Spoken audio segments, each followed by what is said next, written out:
Olá pessoal, hoje a gente está aqui reunido, nós somos estudantes da São Judas e a gente criou um podcast chamado Ponto Penal. Nesse podcast a gente vai tratar de crimes do Código Penal, os artigos, os capítulos.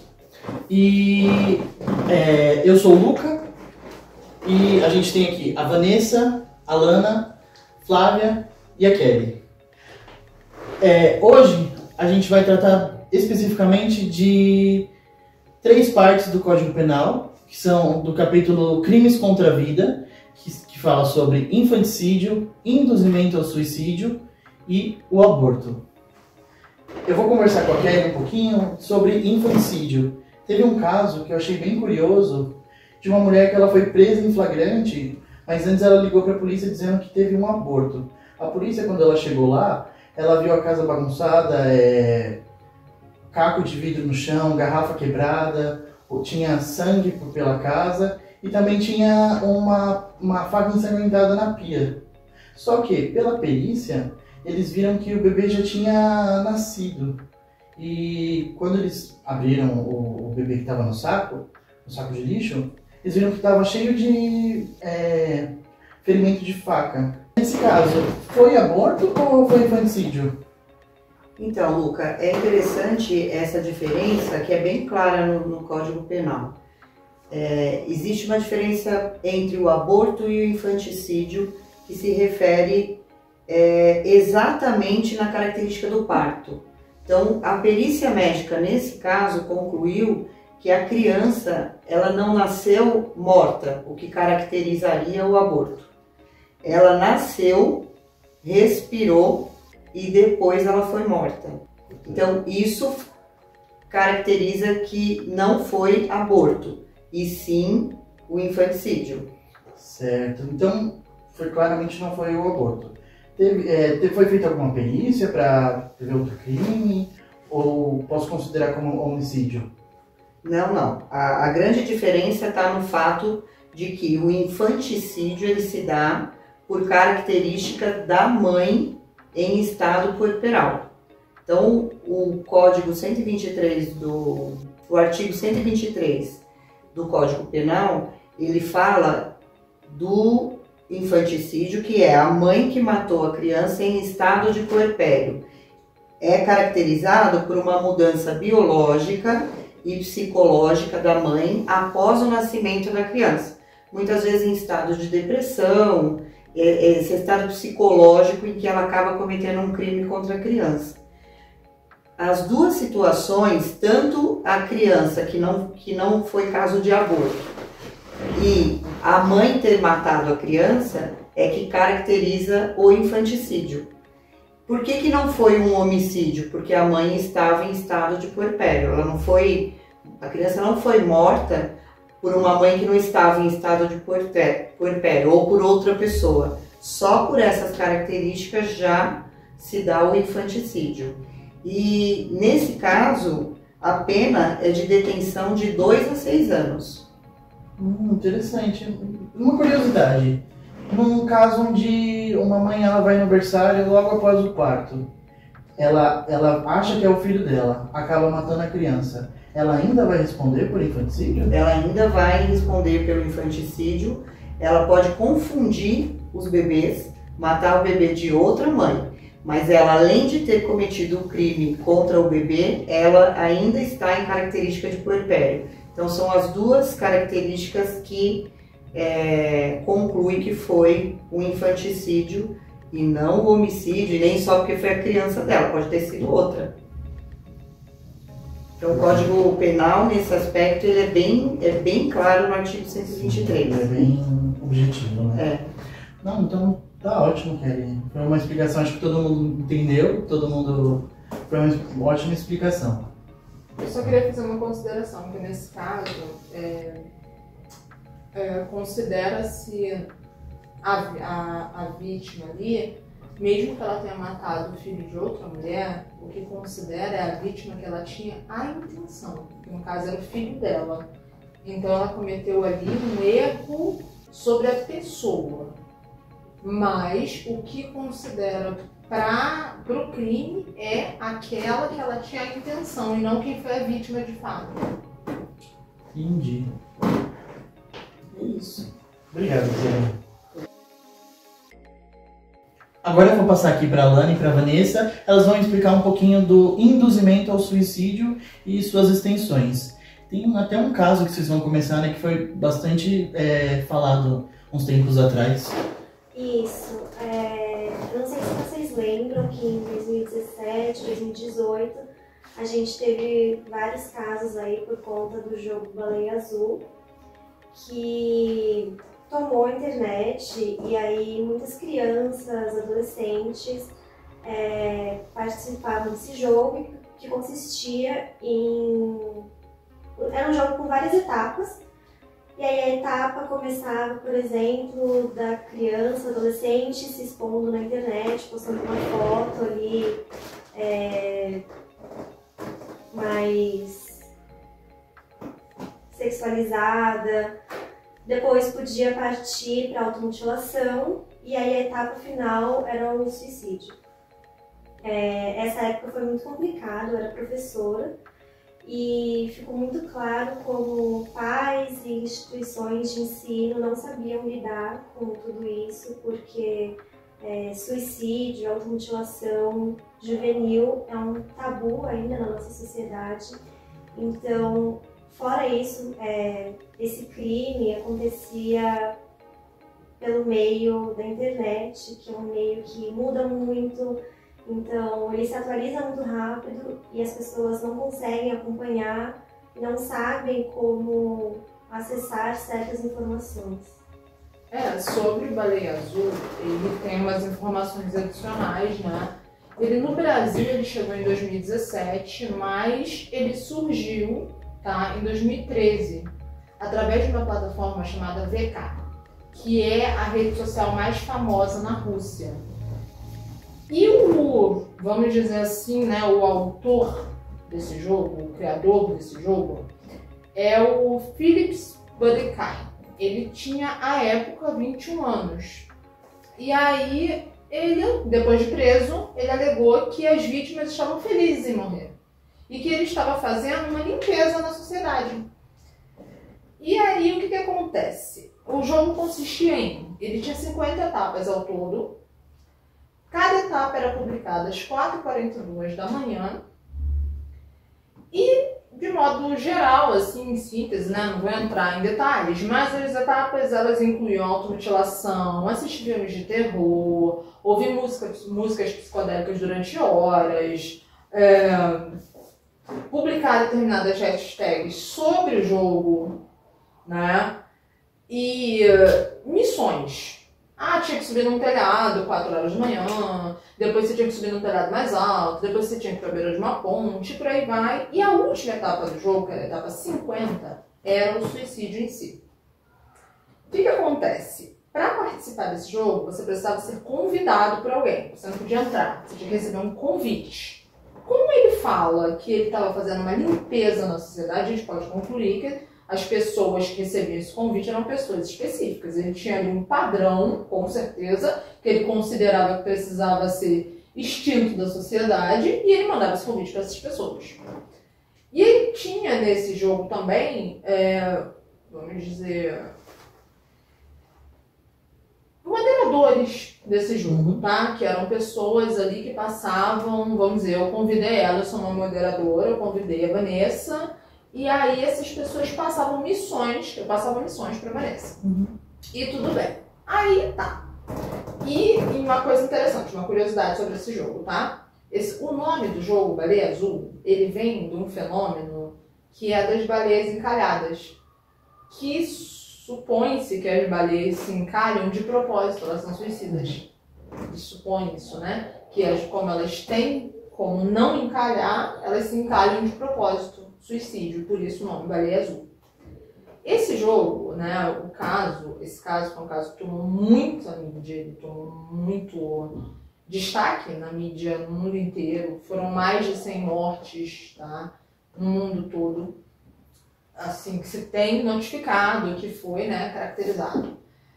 E aí, por conta disso, houve uma alteração na nossa legislação. No caso, não só uma, tá? Houveram várias, tá? Houve várias alterações. Só que ficou uma coisa complicada, porque, como disse a Vanessa, além de ser muito difícil de lidar com esse mundo digital, que é uma mudança constante, em minutos já mudou tudo, tem a dificuldade de se encontrar quem está por trás de uma publicação ou de um perfil, e a dificuldade de moderar o que é publicado na rede. Tem essa dificuldade, né? E isso gerou uma legislação específica aqui no Brasil, tá? Que é a legislação sobre o bullying ou cyberbullying, que entrou em vigor em 2024, tá? E aí ele criou a lei da seguinte maneira, tá? Quando você pratica o bullying, o cyberbullying, né, que é o bullying praticado pela internet, não foi incluído através da Lei 14.811 de 2024, o artigo 146A do Código Penal. E aí o que acontece nesse artigo? Ele não foi criado só pelo caso da Baleia Azul, mas pelo excesso de casos de cyberbullying que estavam acontecendo. E ele tratou do seguinte: ele alterou a pena, tá? Para induzimento, instigação ou auxílio ao suicídio, tá? Podendo ser aumentada até a metade ou o dobro. Mas aí tem detalhes para ela ser aumentada. Para ela ser aumentada ao dobro, a conduta tem que ter sido realizada por meio das redes sociais, tá? Transmitida em tempo real ou o autor do crime ser moderador, proprietário ou dono de grupo de alguma rede social. Nesse caso, a pena pode ser aumentada pela metade ou o dobro. E a pena para esse crime especificamente é de 1 a 3 anos de reclusão, tá? Além disso, né, ele incluiu o bullying e o cyberbullying, criando o artigo 146A. Essas foram as mudanças que esse caso gerou, né, na nossa legislação. Isso teve um impacto muito positivo porque a internet sempre foi vista como uma terra sem lei. Isso trouxe para nós, no ordenamento jurídico, pelo menos um parâmetro, alguma coisa que diga, olha, isso pode, aquilo não pode. Deu uma delimitação ali, delimitou alguma coisa para pelo menos os crimes mais graves que afetam a vida das pessoas. Por exemplo, aqui no Brasil, nós tivemos a prisão de um jovem em Nova Iguaçu, no Rio de Janeiro. Ele foi preso, foi uma situação bem complicada. Ele foi responsável por pelo menos 30 mortes. Ele assumiu pelo menos 30 mortes. Ele era um desses moderadores. E aí, eis a questão, né? Olha o problema. Ele tinha 23 anos na época, Matheus Silva. Ele confessou, ele foi preso em Nova Iguaçu, em uma favela, né, em uma comunidade, lá no Rio é chamado de favela mesmo, o termo é esse. E ele confessou, ele foi preso e ele disse que fez mesmo e continuaria fazendo após sair da prisão. Foi responsável pela morte de 30 pessoas e nós, na época, não tínhamos legislação sobre isso. Ele foi julgado e condenado por homicídio, mas não qualificou, porque nós não tínhamos uma legislação. Então, é a mesma situação do suicídio. Nós não tínhamos ali uma pena específica, assim, que fosse compatível com o induzimento, com a instigação ao suicídio, ou até o auxílio, né?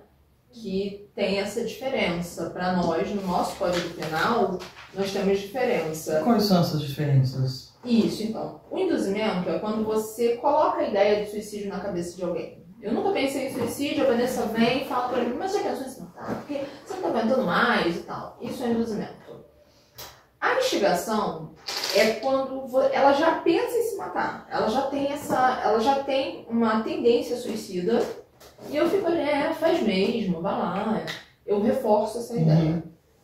E o auxílio é você auxiliar a pessoa a se matar, a se suicidar, seja você fornecendo um material, sei lá, um veneno, uma faca, alguma coisa que ela vai usar para se matar. Instrumentalização, né? Ou seja, você fornecendo local, você facilitando, por exemplo, ela resolve pular de uma ponte, você leva ela até a ponte, você facilitou, você auxiliou.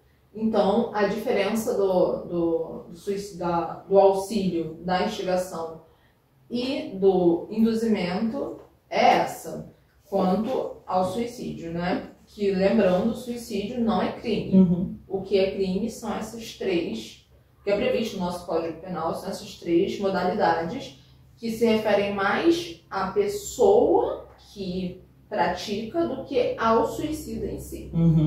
Como se comprova Fiquei curiosa agora para saber como que a gente consegue comprovar o induzimento. O induzimento, você consegue comprovar, é difícil, não é fácil, mas você tem que ter algumas provas materiais, tá? Porque, como uma pessoa com tendências suicidas, ela não é considerada psicologicamente sã, ela não está psicologicamente bem. No melhor estado. Então, a fala dela só não corrobora que você induziu ela. Então, você tem que ter algumas provas físicas, ou seja, conversas, mensagens, testemunhas, algum áudio, alguma coisa que comprove que em algum momento você falou pra ela, por que você não se mata? Algo que comprove isso de alguma maneira. Quanto à instigação, a mesma coisa. Você tem que ter alguma coisa que comprove. Alguém que ouviu, alguém que viu, uma mensagem ou qualquer coisa, né? Um comentário na internet, qualquer coisa que a pessoa bota lá um post. Hoje eu só quero morrer. Aí você vai lá, por que você não se mata? Pronto, está comprovado. E o auxílio aí é uma questão pericial mesmo, tem todo um trabalho da polícia civil e militar, e dependendo do caso da Polícia Federal até, que é de comprovar que foi o seu carro, com você dirigindo, que levou a Vanessa até a tal ponte que ela ia pular. Ou que a faca que ela usou veio da sua casa, tem sua digital nela, alguma coisa assim. O veneno, por exemplo, você comprou lá, não sei onde, pela internet, pelo seu cartão de crédito. Então, comprovou. Muito obrigado, Alana e Vanessa. E para encerrar o ponto penal de hoje, eu vou falar aqui com a Flávia. A gente vai falar sobre o aborto. E eu queria primeiramente saber por que o aborto é tão importante assim, para a justiça punir ele? Porque o que leva em consideração é a vida da criança, do feto. Apesar de ele não ter nascido ainda, mas juridicamente isso já é importante. Então, por isso que é um crime o aborto aqui no Brasil, muito discutível, mas sim, é um crime. Levando em consideração que tem alguns casos que o aborto é legal. Você consegue fazer um aborto legalmente. No caso do estupro, não só de criança e adolescente, porque tem muitas pessoas que têm isso na cabeça. Falam, não, qualquer mulher que tenha sido estuprada, seja fruto de uma violência, ela pode solicitar o aborto. Risco de vida à gestante, olha, fizemos vários exames, ou salva a mãe ou salva a criança, ou vão perder os dois. Então também consegue fazer o aborto. E as crianças anencéfalas, né, que não tem o cérebro, não tem possibilidade nenhuma de sobrevivência, de sobrevida após o parto. Então, nesse caso, consegue-se fazer legalmente. Um médico, na hora do parto, não tem nenhum processo, mas na hora do parto ele viu que isso vai causar riscos à vida da mãe, ele também pode proceder em salvar a vida da mãe. Nesse caso, eles vai ver o que é mais viável, né? Às vezes, não, mesmo que eu não salve o bebê, a mãe também não vai viver. Ou ele vai analisar. Porém, se ele agir nesse momento em prol da vida da mãe, também ele está agindo legalmente. É muito discutível. Muita gente é a favor de legalizar o aborto, muita gente é contra. Aí vem questões políticas, religiosas, classe social, tem tudo isso. Há quem defenda que não pode fazer o aborto por N motivos, mas também há quem defenda que a mulher tem esse direito, que levando em consideração pesquisas, reportagens, estudos, tem que também contar que, como é proibido a mulher fazer o aborto, muitas vezes ela vai pelo caminho de fazer ilegalmente, que acaba correndo risco para a vida dela, porque é mal feito e tem tudo isso. Então, para nós do direito, é punido a mãe que faz o aborto, ela mesma provoca o aborto, é punido quem provoca o aborto sem o consentimento dela. Esses dias passou um caso que o namorado era um médico, inclusive, ele não queria o bebê, ele deu calmantes para ela, dormiu, ele colocou comprimidos abortivos dentro, introduziu nela, ela realmente perdeu o bebê. Então, mais agravante ainda, porque ele, além de ser sem o consentimento dela, ele tirou a vida do bebê, ele consumou o fato.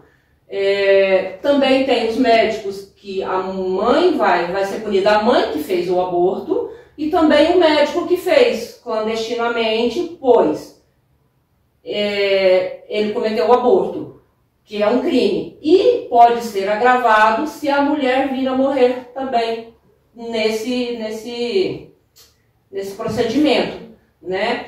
Então, aqui no Brasil é uma discussão que sempre vem à tona, sempre tem alguma discussão, não tem no meu caso, não tem uma opinião formada. Em alguns casos acho que sim, em alguns casos acho que não consigo me posicionar efetivamente sobre a posição do caso. Eu acho que tem que ser muito bem analisado. Porém, no artigo 125 e 126, que trata dessas punições, geralmente de 1 a 4 anos, mas pode ser agravada, tem tudo isso. Porque ele não tange também só a pessoa que pratica, mas ele tange a pessoa que auxiliou, de alguma forma que esteve fez ali. alguma violência, certo? Exatamente. Então, assim, se você não teve como evitar, ou se foi um dos casos legais, você tem como recorrer. Se não, aí você vai se responsabilizar tanto pelo aborto, que é um crime, e tanto a pessoa que vai te ajudar também incorre no crime, porque ajudou você, ainda mais se a mãe vir a falecer. Aí a pena é maior ainda. Perfeito. Muito obrigado, Flávia, pela explicação. Foi bastante esclarecedor. Acho que o pessoal conseguiu entender bem. E eu também quero agradecer ao pessoal que viu até aqui. Acho que a gente vai ficando por aqui. Vocês querem falar mais alguma coisa? Tem mais alguma coisa para acrescentar? Então eu acho que é isso. Esse é o Ponto Penal, o nosso podcast que destrincha o Código Penal. E a gente vai ficando por aqui. Tchau, gente. Boa Até noite. Até a próxima. próxima.